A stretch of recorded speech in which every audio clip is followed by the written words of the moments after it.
राज्यातील शेतकऱ्यांसाठी एक महत्त्वाची आनंदाची बातमी. प्रधानमंत्री पीक विमा योजनेला मुदतवाढ देण्याची मागणी करण्यात आली आहे. पीक विमा भरण्याची प्रस्तावित अंतिम तारीख ही 31 जुलै ठेवण्यात आली आहे. म्हणजे पीक विमा भरण्याची उद्या शेवटची म्हणजे आजची अंतिम तारीख आहे. अनेक शेतकऱ्यांनी अद्यापही पीक विमा भरलेला नाही. तसेच काही शेतकऱ्यांनी पीक विमा भरण्यासंदर्भात मुदतवाढ देण्यात यावी अशी मागणी केली आहे. आता या मागणीला यश येणार की नाही हे पाहणं महत्त्वाचं ठरणार आहे. पीक विमा भरण्याची मुदत 15 ऑगस्टपर्यंत वाढवण्यात यावी अशी मागणी केली आहे.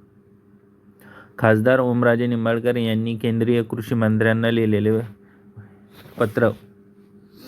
दरम्यान पीक विमा भरण्याची मुदत वाढ येणार असल्याची चर्चा आहे. शेतकऱ्यांना विमा भरता आला नव्हता त्या शेतकऱ्यांना आता भरता येणार असल्याचे बोलले जात आहे.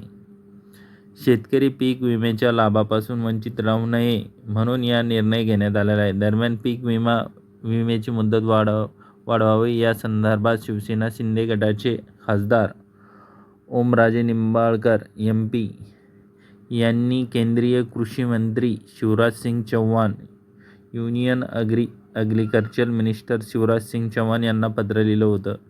पीक विमा भरण्याची मुदत 15 जुलै ऑगस्टपर्यंत करण्याची मागणी निंबाळकर यांनी केली होती. अखेर या मागणीला यश आले आहे.